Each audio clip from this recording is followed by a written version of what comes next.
Check out Paddy Power's new and exclusive Cash Card Plus, available to use online, at ATMs, or even down the local. Paddy Power, you beauty. Hello and welcome to the Monday Postcast. I'm Maddie Plough, and on the sofa I'm joined by Nick Watts. We've also got Tom Siegel and Paul Binfield from Paddy Power as well. Coming up on today's show, we're going to have a look back on Irish Champions Weekend. What an incredible weekend it was, and we also had some brilliant racing in Britain too. The ARC picture looks a little bit different now after Shanty and Trials Day there, and of course we're going to look forward to the St Ledger at Doncaster on Saturday, and there'll also be another chance to win a free bet from Paddy Power. So lots and lots to get through, gents. I hope you're ready for this. Not sure it'll be as long as Friday's tipping postcast I did. That was bloody ages. So we're going to crack on now, looking at the William Hill St Ledger on Saturday. Binners, have you got the latest prices for us, please? I have indeed, Maddie. Yeah, we're 3-1 Crystal Ocean for Sir Michael Stout. Then 4-1 Capri, the Irish Derby winner. 5 Stradivarius and Defoe. 9 Coronet, 10 Venice Beach, and it's 12-1 Bar. Okay, fantastic. I think this is one of the best ledgers I've seen for years. I'm really, really looking forward to it. Tom, kick us off. I know you were quite keen on Crystal Ocean. Is that still the case? I'm quite keen on a couple. I did a thing for the Racing Post a few months ago, and I like Crystal Ocean and Defoe, so I like both of them. I much prefer them to Stradivarius. I think Capri's obviously in there, but I'm not sure his preparation's quite as good as it could have been. Normally, Naden would use a run in between the Irish Derby and coming to the St Ledger, so I'm not sure he'll be at top whack. So I think, yeah, Stradivarius stays well, but I'm not sure he's quick enough. So for me, it's a shootout. I like Crystal Ocean and Defoe. I think the ground's going to be the key. I think it's soft at the moment. There's more rain forecast. I think the softer the ground, the more I like Defoe, actually. I just think he's an improving horse that's done absolutely nothing wrong. I think his form stacks up really well, and I think it's between the two, yeah. Oh, well, you say that. So Daniel Gormally asks, do you think that Crystal Ocean will get home, given how he acted before the race last time, and his pedigree, maybe he's not nailed on to get the trip? What would you say to that? He's not nailed on to get the trip, that's for sure. I think, judging by the way, I think class can get you through this. Through the St Ledger, I think Locarno won it one year when he didn't really stay, and a few others down the years have won it just through class. Whether he wins or not, whether he stays, I think he probably will. But for me, the ground's the issue, isn't it? I mean, soft ground makes it a much more of a stamina test than you'd expect. So I like Defoe and him. I think they're the class of the field now.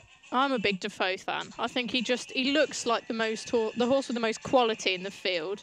What do you reckon? You Defoe fan, Crystal Ocean, something else? No, Tom's hit the nail on the head, really. A lot of this is going to depend on the ground, and it's soft at the moment. And if there's, it wouldn't take a lot more just to keep that soft in it all week long, in which case you're going to have to stay pretty well. Out of the two, I think Defoe is probably the strongest stayer. I thought he looked very good at Newbury last time. I mean, his main market rival, Frontiersman, he seems to have gone completely off the boil. So potentially, if you wanted to nitpick, you could point to him as kind of letting the form down a little bit. Well, I thought he won very well. He looks very progressive. I think he's a definite stayer. I would take the point about Crystal Ocean. I think he's probably not a definite stayer, and you could easily bring him back to a mile and 2, mile and 4, and he'd probably be fine. So whether he'll just see it out well enough to win, I'm not sure. Venice Beach was my long-range fancy. He got thrashed by Cracksman last time. Obviously, that looks pretty good form now, but whether it's quite enough, I still can't quite see him winning it or being good enough, maybe placed at best. And Capri's a funny one because, as Tom said, we haven't seen him. I mean, if he went literally on his last run, then he'd have a very good chance because he beat Cracksman, but I'm not sure Cracksman then as the horse he is at the moment. So, still a little bit of improving to do for Capri, maybe. It wasn't all that it seemed last time. But again, he's right in the mix. So it is an open race. If I had to pick one, I think it would be Defoe.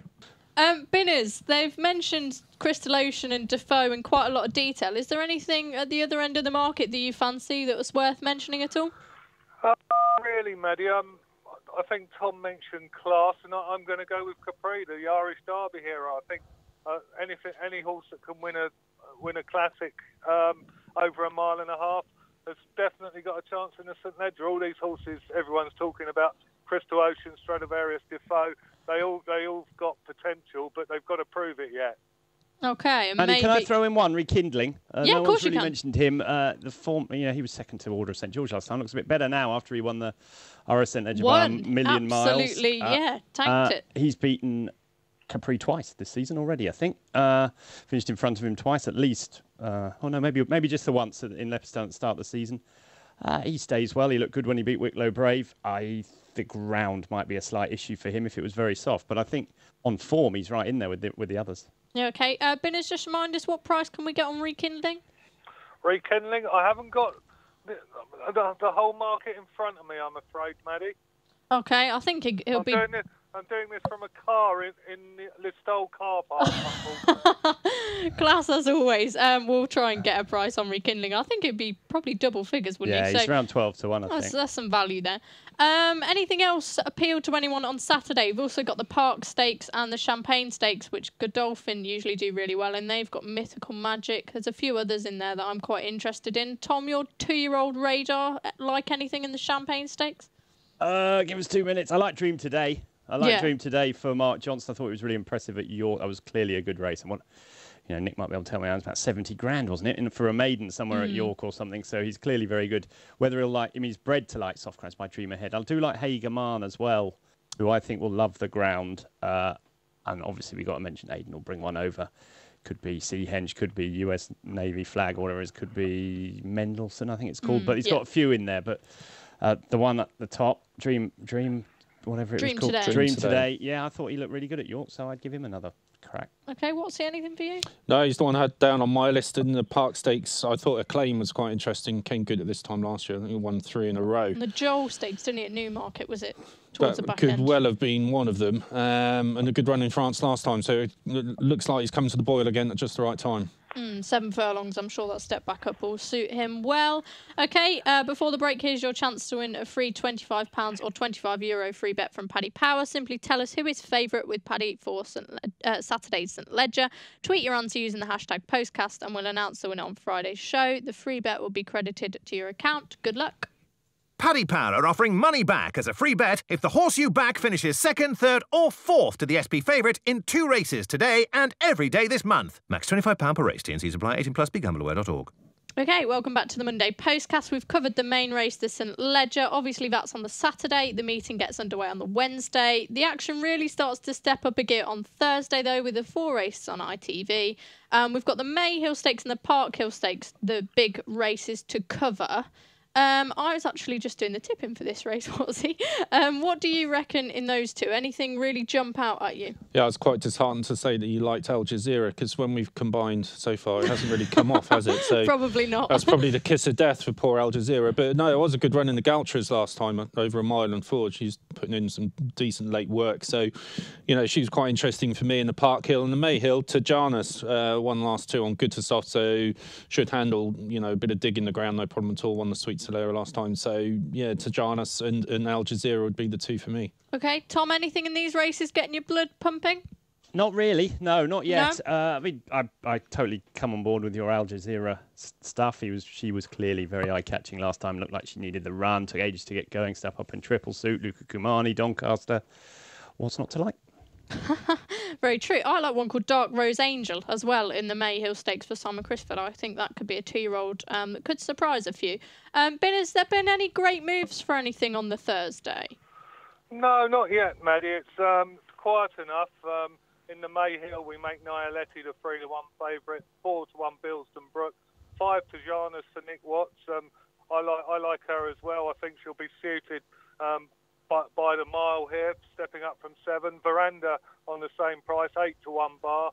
And in the Park Hill, it's 7 to 2 Dubka, 4 Melodic Motion and Natural Scenery, 6 Sweet Selection and 7 to 1 bar. Okay, you mentioned the Park Hill. In the Park Hill, there's quite a few that we've spoke about Al Jazeera, but there's quite a few that are reappearing from Goodwood. Melodic Motion, obviously. I think she might reverse that form with, was it Endless Time, the winner?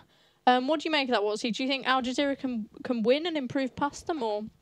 Yeah, Al Jazeera's the one I'm putting up. Yeah, so, just that. No, I think it will. I worry about the Goodwood form a little bit. I mean, I know some horses have come out of it and done okay since, but I'm sure we'll come on to talk about Winter in a minute. I don't know if that was a factor in her defeat at the weekend, but a lot of horses had some very hard slogs at Glorious Goodwood this year. So it's you've got to kind of, it's difficult to interpret how they're going to come out of that. Yeah, and as we mentioned, Al Jazeera very lightly raced, very progressive. Tom, I presume you're in agreement with with all that, or is there anything from Goodwood in the Park Hill that you think you could give a chance to? I couldn't agree more. Spot on.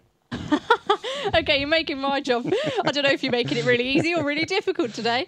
We'll move on to Friday. There's a really good card there. We've got the Scepter Stakes, the Flying Childers, and the Doncaster Cup. Take your pick. Go for it. I just had a quick look before I came on. The Doncaster Cup, Max Dynamite, I thought was quite interesting. He's come over and won the Lonsdale Cup before. Obviously went to Australia as well. He came back to some kind of form last time. I think he won a little race at Killarney, somewhere like that. First race for quite a while, wasn't it, I think? Yeah, I mean, he's been very lightly raced in recent seasons, but I think he probably retains his ability. I'd be interested in him if he comes over. Scepter Stakes, I think Talayeb, if she runs again, Owen Burrows has kind of hit a rich seam of form in the last month or two, and this was a case at York, one of the Ebor Festival there. And Flying Childers, Heartache, who ran really well in France last time out, not beaten far at all, should go well. So those three for me would be the ones on Friday. Nicely summed up. I think Talayeb, that 7 furlongs just looks a key to her, perhaps, doesn't it? Yeah, I think you're right. And, you know, I think Owen Burrows is an underrated trainer. I think he had a difficult job coming in and taking on all these Hamdan horses, and he wasn't a kind of household name before he did it, but he's making a really good fist of it. And like I said, really good last couple of months. Okay, Tom, Watsy's given us one each for those. How many have you got for us? Spot on, Watsy. Well done. Cheers, Tom. Cheers, Tom. Get the treble on. To be honest, I've been more interested in the Mallard. I love that William Hill Mallard handicap, Maddie. It's just sort of my type of race. You know, I was interested to see how Mark Johnson's 3-year-old Time to Study ran at Haydock on Saturday. It was a sort of a weird run. He looked like to be first beaten, and then all he did was stay on. He must have had a hard race there. So I see he's entered again in the Mallard. He's definitely a very well handicapped horse, but there's also something quirky about him. He's by a motivator, so I'd be interested in him if he turned up. But as I say, he had a hard race. And there's also the Sideburn Siror horse Game Starter, who looked really good when he beat Barocco 2 starts ago, but then missed a race at York last time, so I don't know what was up with him, but he's obviously stepping a long way up in trip on different ground, but the form of his Barocco win, I think, is really good. So those two would be at the top of my list for the Friday at the moment. Okay, thank you. Nicely done. Binners, any great movers or great opinions on Friday racing at Donny? Don't know about great opinions, Maddie, but Montali heads the market for the Doncaster Cup at 11-4. I'll take him on with Sheikh Zayed Road at 4-1. That horse won it last year, and he's 2 from Doncaster. I love him; he's so tough. In the Flying Childers, Havana Grey and Heartache head the market at 5-2, and then you've got Sound and Silence in US Navy Flag at 5-1. I'm keen on Sound and Silence for Charlie Appleby. Won the Roses Stakes at York handily enough, and then Quarter Tartar last time at Shaunty. And in the Scepter Stakes, Eternally and Talayeb head the market at 4. Then it's 6 Music Box, My Selection, and Rahana. I think Music Box is very, very consistent. Won a listed race at Galway over 7 furlongs, and I think that this is the horse's best trip. Okay, thank you very much. Not bad from a car, Binners. Well done, my friend. He's doing all right, isn't he? Right. We'll be off for a short break, and then we can look back at what a weekend it was. Paddy Power are offering money back as a free bet if the horse you back finishes 2nd, 3rd or 4th to the SP favourite in 2 races today and every day this month. Max £25 per race. T&Cs apply. 18+. BeGambleAware.org.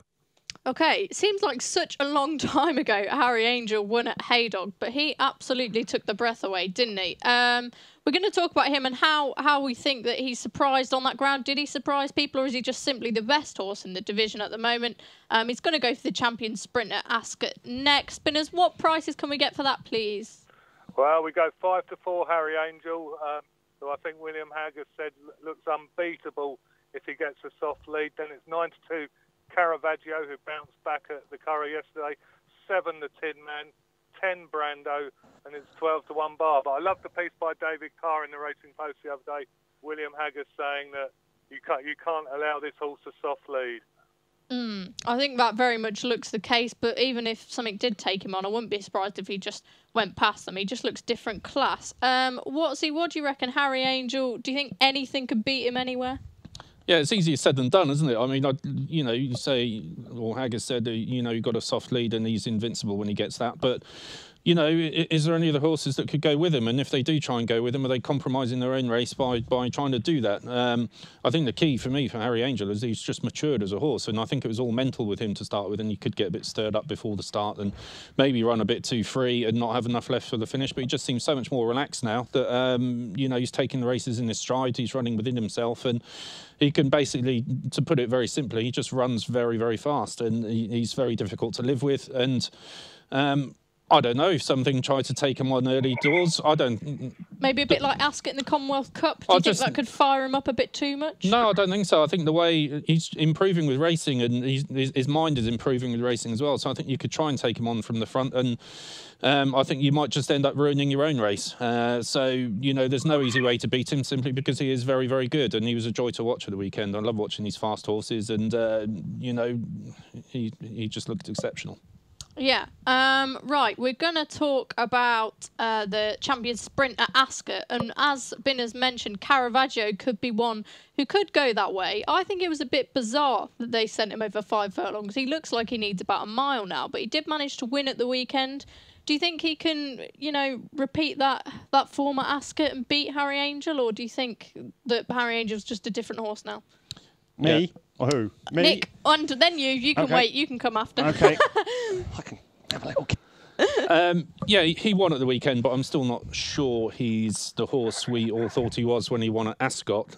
Yes, it was a step back in the right direction, and Aidan said that he's got the right shoes on now, and it's all to do with the shoes. And he was slipping all over the place before and, couldn't find his footing, and obviously he found it a bit at the weekend. But Harry Angel very much in the ascendancy at the moment. If they both met at Ascot in Champion Sprint, I'd be all over Harry Angel, and I'd still think Caravaggio had a bit to prove.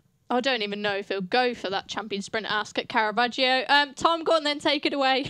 Got a massive chance, Caravaggio, in my opinion. Really? Yeah, I do. I think 6 furlongs at Ascot is ideal Will he go? for him. Do you think they'll go? Why not? Where else is he going to go?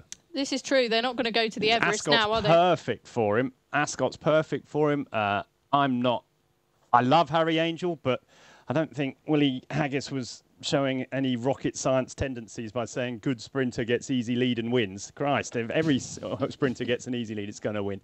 For me, it was fine. It was good. It was soft ground against some average older horses. The time wasn't brilliant. Hang on. Average older horses. Have we got anything that's any better, bar Caravaggio? No, but you're asking me whether Caravaggio could beat him. Well, and yeah. I'm saying, I think yes, you're being a bit harsh. No, he's very good. He's very good. What else could he have done? Nothing. Not all I'm saying is that you beat Tazleet 4 lengths. I'm pretty sure Caravaggio would beat him 4 lengths. That's all I'm saying. Right. The ground was fine. I just what surprised me a little bit was his time. He wasn't that much better than the horse in the handicap afterwards. I expected it to be like a rocket fuel time of that everyone was going to say was from the ages. It was good. Don't get me wrong. It was good, but it wasn't brilliant. And I think that Caravaggio is a top horse. And at Ascot, he's unbeaten. I think he has a shot of beating him. At the prices, I would certainly rather have 7-2 about that than even money or whatever it is, Harry Angel. 9-2, Tom. There we go, even better. You see, after I start speaking, it goes out a point.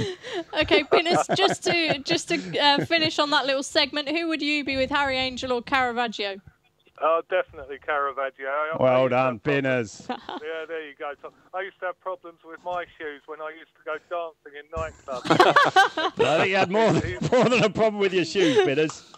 Yeah, exactly. He's the equine equivalent of me. But I was really impressed with him yesterday, and that does seem like a legitimate excuse for a couple of below par runs, and bring it on. It'll be great to see Harry against Caravaggio. I wonder if Ballydoyle might even have another horse in there to try and put Harry Angel off at the beginning to stop that soft lead. Yeah, maybe they might do that again and repeat Ascot. Anyway, what's he mean? You'll stick together on that one with Harry Angel. We'll talk about the ARC trials now. The Japanese hope, Satono Diamond in the Foy, he ran no sort of race. I think they were blaming the ground and that he wasn't perhaps fit enough. The ARC pitch has obviously changed a lot as well with Cracksman. Will he? Won't he? I mean, a lot of people are saying should he, and I think the answer is conclusive yes. They're mad to not go.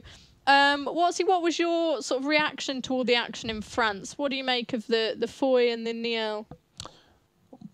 Well, you said before that the Arc picture may have changed over the weekend, but I'm not entirely sure it has. I thought Enable before the weekend was the most likely winner, and here we are on Monday, and I think Enable's still the most likely winner. Well. And I'll let Tom go on about Cracksman because I know it does wind you up massively. But I mean, he obviously should be going. It'd be a fantastic race. I don't think it's a completely done deal that he won't go yet. I still think there's a glimmer if John Gosden wants it to happen. I still think it could and it should.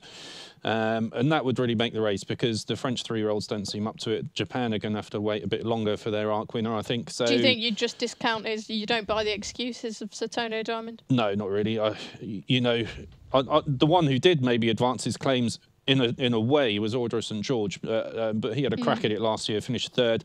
I think a good second or third is again the most he could hope for because as good as he is, I would still expect Enable to beat him over a mile and a half.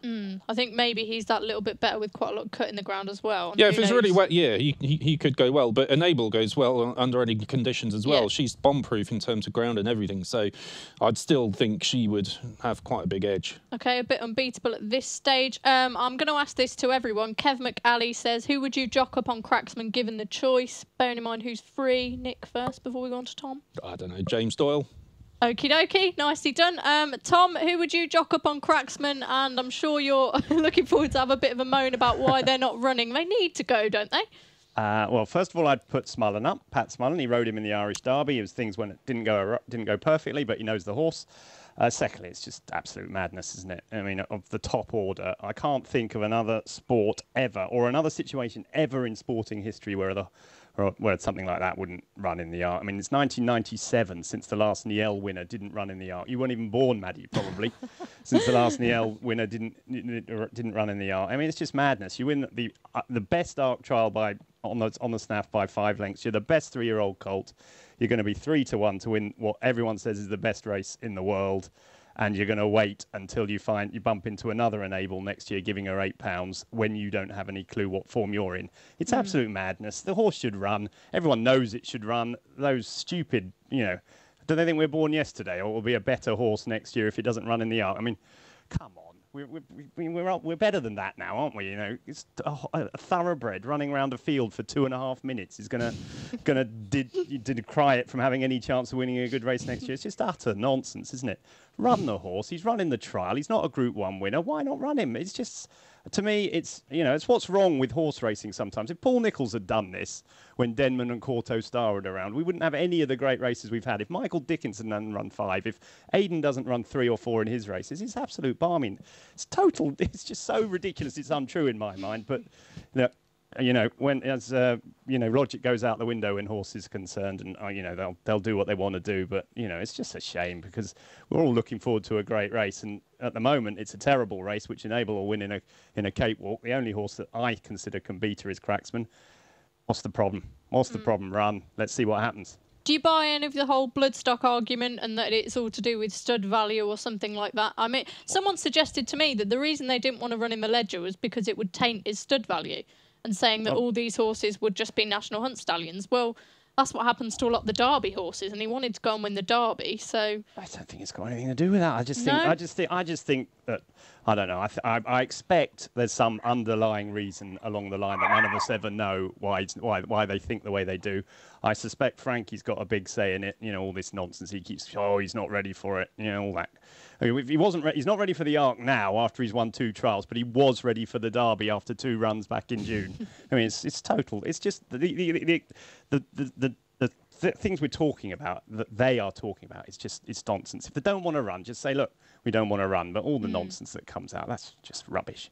Okay, Binners, we're going to go to you next. Firstly, who would you jock up on Cracksman? And then can you give us a reminder of the Arc betting now we've had those trials out the way? I can indeed. I'd put Kevin Manning on board. I'm a big Kevin Manning fan. I think he always delivers when he's got a big race ride. And the betting, we did cut Enable after the trials yesterday, fairly inconclusive. So Enable is now 4-5, 8 Ulysses, 10 Cracksman, 12 Bramato Highland Reel, Order of St George, who did it well yesterday. Winter, Zara, and it's 16-1 bar. Okay, thank you very much. Mark Edwards asked, Batil, who won the Vermeer, must have a chance in an open arc. The Vermeer was 5 seconds quicker than the Niel. Tom, do you agree, disagree? What do you reckon of Batil's chances? Well, if you would have told me about 3 weeks ago that I would be considering Batil each way for the arc, I would have said you were completely mad. The men in the white coats would have been coming around within seconds. But it's such a bad race that I think she has to be considered. Now, she has to be considered as an each-way possibility. She'll get the race run to suit. She won't mind. If it's soft ground, she'll be perfectly at home. She's clearly improving. I personally would be staggered if she could win an arc, but, you know, it's not a great race. If Enable blows out and... Stranger things have happened. Yeah, if Enable blows out and Cracksman doesn't run, then anything can win it. Okay, Watsy, Batil, any strong opinions on that, or is there anything else that you can look at and take Enable on, or is it just she's unbeatable? No, yeah, she is unbeatable, I think, as long as she's in the same form as she has been all season. I've already given my each-way play, if there was to be one, Order of St George. They should forget the Melbourne Cup. You'd be under a huge weight over there, and it's a race, Ballydor, a rare race that they've yet to get right, actually. And I'm not sure he's the right type for it, and has too much weight as well. So they should go for a second arc. He will most probably be placed. Yeah, okay, so not Batil for you at all. Not even worth a mention. No, worth a mention. And yeah, I mean, as Tom said, she's, you know, at one stage you would have been laughed at if you put Batil up for an arc. But, you know, it's very much Enable first and the rest kind of squabbling over the places at the moment. So, you know, she'd have as good a chance as any, I suppose, of finishing in the frame. Okay, well, that's the arc cleared up. We're going to talk about Irish Champions Weekend now and the Irish Champions Stakes. Where's next for Churchill and Winter? A lot of people having, you know, lots to say about Ryan Moore and some of his rides this weekend. We'll start off with the Champions Stakes. What would you do with Churchill and Winter? Would you send Winter to the arc? I know she's in the market, Tom. Where would you go from here? I think she'll probably go for the QE2, won't she? I mean, it seems like an Unaiden-like thing to go from a Group 1 over a mile to a mile and a half when she's not tried it. I think she'll go to Ascot for the QE2, and I think Churchill will have another crack at the Champion Stakes there. I can't see why not. I just think they're funny.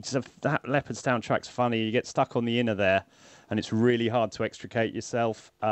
Winter, Aidan said before the race, didn't he, that he'd sort of let her down to get her back into top shape for the end of the season. I thought that she ran like that, to be honest. I thought that's how she ran it. You know, if it had been the Winter from earlier in the season, she'd have run away from them. Yeah. She didn't. I think it might help her for her forthcoming, you know, end of season targets. I don't know what they're going to be, but if it's the QE2, I think she goes there with a very good chance. Okay, so do we think in theory that neither of the best horses won? Do you think Decorated Knight was the best horse in the Irish Champion Stakes? Oh, probably not. Not on what we've seen. It was a 25-to-1 shot after all, wasn't it? I mean, I think all these races, there's not much between many, you know, it's horse racing around a field, isn't it? And I think the thing is, it's the tighter these races are, and there wasn't much between Decorated Knight and the rest of the horses in the race. It all depends on track position, pace, and rides, and what happens during the race. For me, Decorated Knight just happened to find him and Poet's Word happened to find themselves in the best position, rather by luck rather than by design. I can't believe that the plan was to sit last for the pair of them and sweep round the field and, you know, round all the 3-year-olds giving them weight. But I think Eminent went off too fast. He set the race up. Everything else got in trouble on the rail. Maybe the ground was better up the outside. Just everything fell in place. So do I think he's the best horse in the race? No. Would I back him to beat any of them again? No. But he's won an Irish Champion Stakes.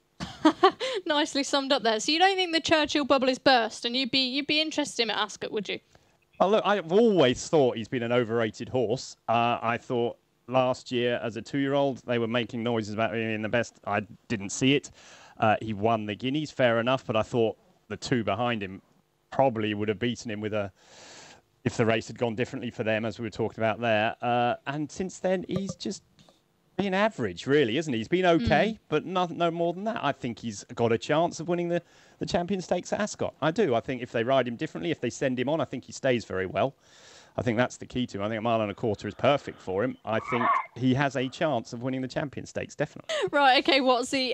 Churchill and Winter, where would you send both of them? And what did you make of the whole weekend's action? Some of it was a bit bizarre, wasn't it, with Hydrangea coming forward? Yeah, a little bit. I think Tom made an interesting point. We saw it last year when Al Manzoor won. I don't know if there's some kind of golden highway up the centre of Leopardstown, but it certainly seems to be an advantage sometimes to come down that part of the track as opposed to on the rail. Maybe it's just because it's quite tight, and if you are in that position, you can get caught up in some scrimmaging, as we saw Cliffs and Moher and Churchill kind of got in each other's way a little bit on Saturday. And Decorated Knight had a clear run all the way up the outside and got up to win. Winter, I've said it before, I just wonder if Goodwood had some kind of factor in that, because she would normally put away Hydrangea comfortably. She'd done so in the past consistently, so there wasn't any real reason why Hydrangea should win at the weekend. Maybe just Winter's, she's had a long campaign now. She ran in the Guineas Trial, didn't she, back in the spring?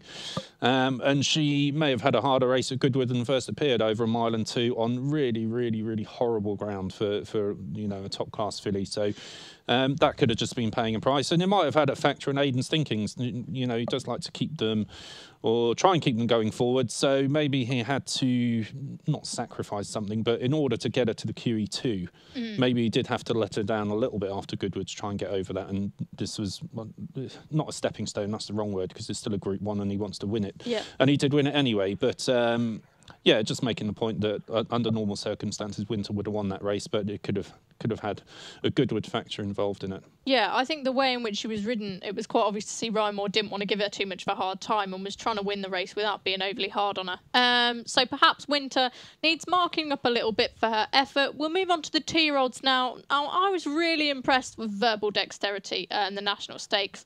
I thought that, I don't think people reacted enough to his win. I think he could be a really live player in the Classics next season. And then we had, obviously, Happily reversing debutante stakes form with Magical in the Moyglare. Tom, I'll go to you first. Do any of those scream Classic contenders to you next season? Yes. Yeah. I do think that a Verbal Dexterity might want soft ground, though. I just think the way he moves, the way he holds himself, he looks like soft ground is key to him. I know he ran very well behind Beckford over 6, and that was cleared too short, and that was faster ground. But I think soft ground might be the key to him. But I think if you that's look just my anti-post betting slip going up in flames. No. It might be soft ground, mightn't it? It might be. Look, I'm not saying he definitely can't handle it, but also it's worth pointing out Racing Post Ratings has him the top-rated 2-year-old now after that. I think he is, and I can't see any reason why he's not. I thought that performance was as, I was a bit disappointed that Gustav, my old friend Gustav, was pulled out, because I'd had a nice bet on Verbal Dexterity in the morning and was hoping that. I thought that form at Newmarket's probably overrated, and so I was looking forward to that race. It's a bit of a shame, but I think maybe the 2 I'd take out of of Leopardstown and the Curragh were Nelson, who won the Group 3 Juvenile Stakes, son of Frankel, very closely related to Nick's great friend, US Army Ranger, one of your favourites, Nick, yeah? He was. That's kind of a negative for him now, though. I agree with you. I thought Nelson looked brilliant, but it's in the back of my mind now that he's so closely related to US Army Ranger, and he just gets worse with every run. So will he sustain that? But you don't know, but he might. They were talking about the Racing Post Trophy. That's normally where that's in tried and tested times. That's the way they sent one of their Derby horses, wasn't it? I think he's a good horse, isn't he? He's won by 3 lengths of Group 3. Looking a decent horse, but the one I really like was Happily, because I don't think she likes soft ground at all. No. I remember after she got beaten by Magical last time, Ryan Moore it was very easy on her and said she just hated the ground. And if you looked at all the racing at the Curragh yesterday, it was really hard to come from behind. Caravaggio did it, but he was racing against horses that were patently worse class than him. Yeah. Every other horse made the running, and so to give Magical, who's a very good filly and who likes soft ground, a couple of lengths head start and pick her up close home on ground she didn't like, I thought was very encouraging for Happily. I think she is, of all the I think she's the best filly 2-year-old I've seen this season, better than Clemmy probably. And at this stage, she would be my number 1 for the 1,000 guineas, definitely. Yeah, I totally agree. And when you look at her pedigree related to the likes of Glen Eagles and Marvellous, she's just going to want that better ground, isn't she? So I think so. Her performance is worth marking up. Binners, what did you make of the 2-year-olds? Verbal Dexterity, Happily, Magical? Are they all in a bit of a heap, or was there one standout for you?